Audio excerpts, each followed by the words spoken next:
Okay guys, hello and welcome to this video introducing and unboxing the Hobbit: An Unexpected Journey strategy battle game with the limited edition Escape from Goblin Town box set.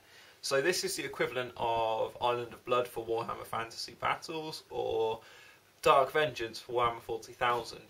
It's the introductory box. You get two forces to play with, so you can start using the miniatures in there straight away the minute you have them built. And it also has the rules and guides to help you play through the game. So I'm going to unbox this and show you what it's all about. I'm going to start by saying the reason it's limited edition, and that's because it comes with this exclusive Citadel miniature of Radagast Brown, and that is a plastic miniature just like everything else in the kit. So if we turn it around, you can see you get quite a lot of models in there. You get 56 miniatures along with some scenery, the rule books, and some measuring sticks that are brand new for this box set too, that I actually quite like. I have opened this up to have a look just so I know what I'm talking about, so I don't waste too much of your time droning on about things really. Anyway, so if we open this up, it's got a good heft to it. It's very full. The size, it's a bit smaller than the Dark Vengeance box set, but it's probably about the same size as the Island of Blood one, about the same depth. So these are the measuring sticks. They're very different from what we're used to. They're not the red sticks of shame, as I like to call them. You've got a nice brown hard plastic, just like these, but coloured brown, measuring stick. Goes up to 24 inches because it's got a nice little thing to click into there. So you've got a turning, bending stick thing. Nothing fantastic, but it does the job. It's very useful for people starting out, which I'd expect. That's what this box is really going to promote, is people getting involved in the hobby that we share and love. So the first thing you're met with when you open this box is some of the scenery. Now this is the Goblin Town scenery. It's made up of wooden panels. It's also got lots of like animal debris, rotting flesh, bits of bone, and all sorts of kind of small fetishes lying around, basically, that the goblins have just littered all over the place.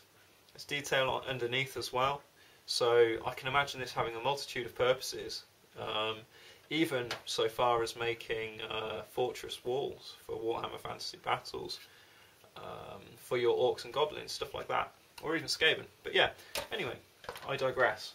You get two of those in there, which is everything you need to play all the missions supplied in this box set as well. You can buy these separately too at £35. I believe you get the two sprues in there for £35. The way I see it, you get the goblins in here, you get this scenery in here too. That makes up for the box set anyway, so it is worth getting multiple copies of this box set just for the extra rulebook and the extra bits and pieces. But you guys can make that decision too. So also, pride of place here is the Radagast the Brown. So if I bring that there so you can actually see, hopefully that is coming up and you can see that. Once that's built, that will make a lot more sense, but as you can see, it's one sprue, just like the model from Dark Vengeance was. Very nicely, tightly detailed miniature using the new plastic cutting tool Games Workshop have bought specifically for the Hobbit miniatures. That allows them to create a finer amount of detail when they're creating these plastic injection moulds. The base is supplied on the sprue there too, with detail on top of that as well. So you've got some nice little mushrooms and the tiny little spider there. Radagast the Brown is quite affectionate within the woods. He prefers animals to people, and this model perfectly represents that. He's got a nice little hedgehog tucked under his arm, and that makes this model one of my favourite models in the kit. Moving on, we've got two sprues, each one identical, of the goblins. Now these goblins kind of push the boundaries of what we expect goblins to look like. A lot of people have commented on the internet that these look more like Warhammer Fantasy ghouls. I've heard people saying they'd make very good plague zombies for Warhammer 40,000. I really like the boundary they're pushing here. I like their kind of disgusting, ugly nature. They're not appealing to look at. They still look kind of scrawny and goblin-like, but they've got a very different way of being and a different way that they are shown, basically. I'm going to really enjoy painting these. What else have we got? We've got quite a big sprue here. So I'll divide it up into two for you. I really hope you can see these. I'm terribly sorry if you can't. I'm actually above screen rather than under screen, so I can't really see very well what I'm doing. You've got the throne here. Comes in a few different pieces. A little bucket of excrement that sits underneath the throne. You've got a pile of weapons for one of the scenarios where the dwarves have to fight to get their weapons back from the Goblin King, who I'm going to show you in just a second. You've got parts for the scribe, which is one of the Goblin characters. He's a kind of a non-combatant, but you pay points for him in the game. He's a tiny little creature. You pay points for him in the game, and he can actually give you more goblins for free each turn. The Great Goblin's a huge hulking character on this side of the sprue. This is his front upper half of his body. We've got the rest of his body here, one of his legs. We've got a tiny diminutive goblin captain there, who I quite like. And you've got the top of his pickaxe there. So I'm going to get all these built, and hopefully you'll be able to see those as I'm painting them throughout.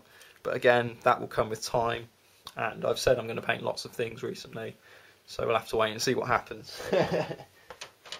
Okay, so finally, model-wise, we've got the company itself. We've got Thorin's company, including Thorin Oakenshield himself. Let's see if I can show off. You've got Oin, Gloin, Ori, Nori, Dori,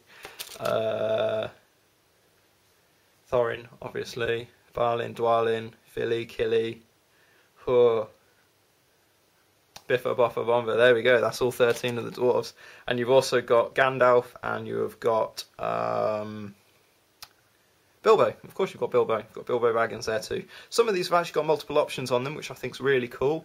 The only downside for that is that I want 2 of this box set now, so that I can have one of each variant. But I think Harlequin Han would probably kill me, so I'm not going to do that anytime soon. So yeah, there we go. I'm very excited about painting all these up, because The Hobbit was one of my favourite books growing up as a kid, and I just can't wait for the films. I'm actually very lucky. I'm going to see it the day before it comes out, which is rather cool. You get your complimentary 8 dice, as always. That's always good. You get enough bases to put all the models on there too. And then you get, I've unbagged it already, but you get some books and leaflets in there too that are going to help you out. So to start with, you've got the rules manual. This is very similar to the hardback rules manual which I've got, and I'm doing a video on as well, which you should be able to see today. It's very similar. There's a few things missing from here, like the hobby section, the scenario section, and it doesn't have the link to the Lord of the Rings like the big rulebook does. It does have a few scenarios in here, but these are generic ones for points match games, really. And yeah, it's still a beautiful book, full colour, as you'd expect nowadays.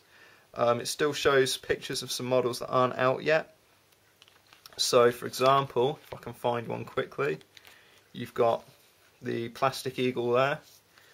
Hopefully you can see that if there's not too much glare. You've also got, I saw something, there they are there again. So Gwaihir and his great eagles.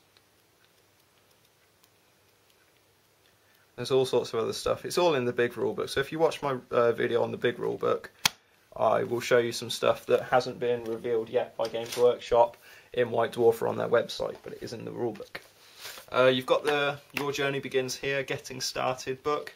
This shows you a little bit about the background, about the film, shows you what you get, goes through what it all is and what it means, and also step by step playing through a game.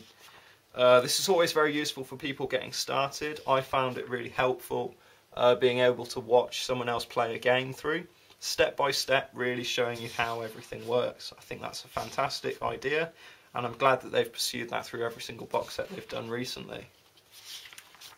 This one is definitely more of a gaming book than the other ones I've seen before. There's not very much in the way of hobby in here, but that is supported through the stores, the website, and White Dwarf, obviously. Okay. There we go, so that's that really. Oh, you've got the stats at the back as well, that's very handy. Okay. What else have we got? We've got the construction guides, just in case you can't work out how to build these things. Always handy for people getting started. I know a lot of people complain about this sort of thing being in here, but it's all very important. I think it does make a difference. You've got a play sheet here. This is also very useful. Nice little quick reference that can show you all the rules you need to know in one very easy to find, comfortable place, making your game run a bit smoother and faster. Finally, we've got the rule sheet for Radagast the Brown. Now, his rules are in the big rulebook. There is an alternative model for him shown in the big rulebook, and this, I think, is just so you can actually play some games using the kit you've got if you haven't got around to getting the big rulebook. It's got a scenario using just Gandalf and Radagast against all the goblins, well, 20 of the goblins, and that just looks like a lot of fun, just something a bit different to play. So there we go, guys. That is the Escape from Goblin Town box set. I hope you've enjoyed watching this little video, and I do hope that this convinces you that this is a box set worthwhile having. I certainly think so. I don't know why you wouldn't, but that's up to you guys, really. So cheers for watching, guys. Thanks for subscribing if you have. Please, if you haven't, don't forget to subscribe. I will be doing videos about the Hobbit over the next few months, I'm sure. And yeah, like if you like, comment if there's anything you want to comment about, and I'll hear from you all soon. Bye bye.